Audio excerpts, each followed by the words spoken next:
Тиждьовник пише о нашиві хора Вербаського культурно-просвітного друштва Карпати Народної Скупштини, де очпівал гімну, а рубрика «Нашо места» спатра роботу канцеларії матичарох по наших местах. Економія представя іновативну механізацію Мирослава Ковача у роботи з папригу і сучасні пeci на пелет. Kultura i prosvita dava zvitizo z Međunarodnog karpatskog simpozijuma u Stare Lesni u Slovackej, hostovanju Keresturskog doma kulturi u Kragujevcu na festivalu Bohatstvo rozličnostoh, a provadzeni i programi u ramikog Zecinskog tižnja. Mozaik zaznačil jak bolo na akustiki ruteniki u Ruskim kulturnim centre.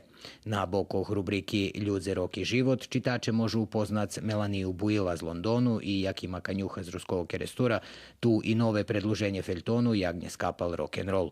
Duhovni život piše o formovanju cerkovnog odboru u Keresturskej parohiji, a sport o tradicijnim kupu Lovarskog društva Đurđov. Dodatok u tim čišlje, medzi prostor za kafu i vyključenja.